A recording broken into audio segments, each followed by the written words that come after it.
Hello students. आज हम लोग डिस्कस करेंगे गैस लॉस के बारे में। स्टूडेंट्स, इससे पहले हम लोगों ने डिस्कस किया था इंटरमॉलिक्यूलर फोर्सेस के बारे में। इंटरमॉलिक्यूलर फोर्सेस में हम लोगों ने 4 प्रकार के इंटरमॉलिक्यूलर फोर्सेस को डिस्कस किया था, जिसमें सबसे पहला जो टाइप था वो था dispersion force. Dispersion force. Second जो टाइप था वो था डाइपोल डाइपोल इंटरेक्शन। जो तीसरा टाइप था वो था डाइपोल इंड्यूस्ड डाइपोल इंटरेक्शन। और जो चौथा टाइप था वो था हाइड्रोजन बॉन्डिंग। वहां पर मैंने आपको बताया था कि जो हाइड्रोजन बॉन्डिंग होता है वो एक्चुअली में डाइपोल डाइपोल इंटरेक्शन का ही एक स्पेशल केस होता है। तो चलिए आज स्टार्ट करते हैं गैस लॉज को।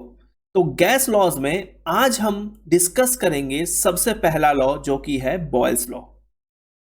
बच्चों, बॉयल्स लॉ हमें प्रेशर और वॉल्यूम के बीच के रिलेशनशिप को समझाता है। बॉयल्स लॉ कहता है कि एट कांस्टेंट टेम्परेचर, मतलब यदि टेम्परेचर को कांस्टेंट रखा जाए तो किसी फिक्स अमाउंट ऑफ गैस का जो वॉल्यूम होता है वो उसके प्रेशर के साथ इनवर्सली वेरी करता है।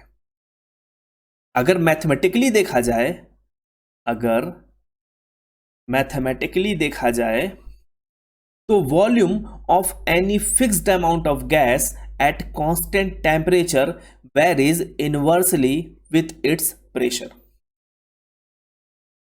अगर हम इस साइन को हटाएं, इस प्रोपोर्शनैलिटी के साइन को हटाएं, तो आपको पता है कि हमें यहां पर एक कांस्टेंट इंट्रोड्यूस करना पड़ेगा। तो चलिए उस साइन को हटाते हैं और यहां पर हम इंट्रोड्यूस करते हैं एक कांस्टेंट को, जो कि है के। अब अगर हम इसको थोड़ा सा रीअरेंज करें तो हमें मिलेगा PV इज इक्वल टू के। मतलब कि जो प्रेशर और वॉल्यूम का मल्टीप्लीकेशन होता है किसी भी फिक्स अमाउंट ऑफ गैस के लिए एट कांस्टेंट टेम्परेचर, वो कांस्टेंट होता है। मतलब यहां पर कंडीशन क्या है? कंडीशन है कि अमाउंट ऑफ गैस और टेम्परेचर दोनों क्या होंगे? दोनों कांस्टेंट होंगे। ठीक है। अब देखिए बेटा, थोड़ा सा आगे बढ़ते हैं और इसके एक्सपेरिमेंटल प्रूफ के बारे में जानते हैं। ठीक है, तो मैंने यहां पर एक इमेज जो है उसको पेस्ट किया है। आप उस इमेज को जरा सा अच्छे से देखिए। आपको यहां पर एक सिलेंड्रिकल चैम्बर दिखाई दे रहा होगा और यहां पर इस सिलेंड्रिकल चैम्बर का ये लॉन्गिट्यूडिनल सेक्शन है और इस सिलेंड्रिकल चैम्बर में फिक्स किया गया है एक पिस्टन। और इस पिस्टन के नीचे ये जो आपको राउंड राउंड बॉल्स दिखाई दे रहे हैं, ये एक्चुअली में गैसियस मॉलिक्यूल्स हैं और इसके बेस को कनेक्ट कर दिया गया है प्रेशर गैज के द्वारा। ये जो प्रेशर गैज होता है ये हमें बताता है प्रेशर के रीडिंग के बारे में। ये हमें बताता है प्रेशर के रीडिंग के बारे में। अब देखिए बच्चों, हम जैसे जैसे यहां पर इस पिस्टन पर प्रेशर को इंक्रीज करेंगे, मतलब कि जैसे जैसे हम इस पिस्टन को दबाएंगे वैसे वैसे इस गैस का वॉल्यूम कम होने लगेगा।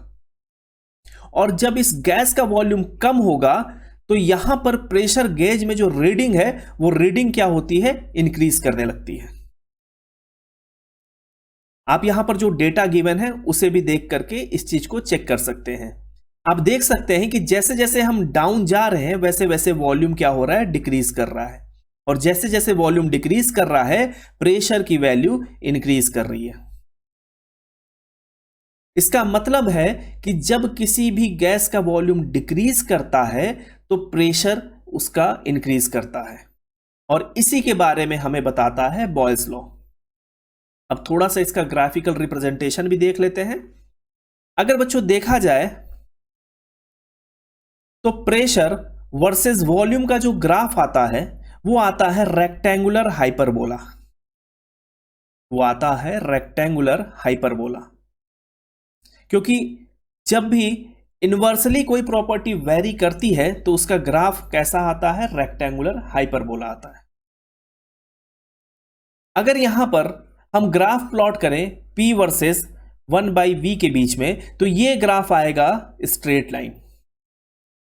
ये ग्राफ कैसा आएगा? ये ग्राफ आएगा स्ट्रेट लाइन। लेकिन यदि हम P और V के बीच में ग्राफ को प्लॉट करें तो वो ग्राफ आता है एक हाइपरबोला।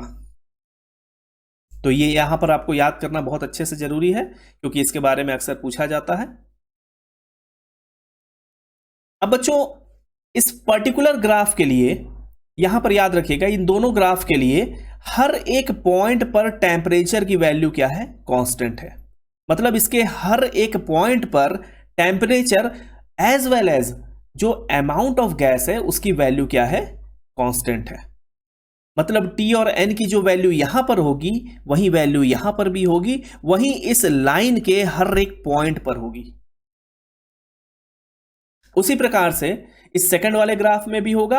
अगर इस ग्राफ को देखें तो यहां पर N और T की जो वैल्यू इस वाले पॉइंट पर होगी वही इस ग्राफ के हर एक पॉइंट पर होगी।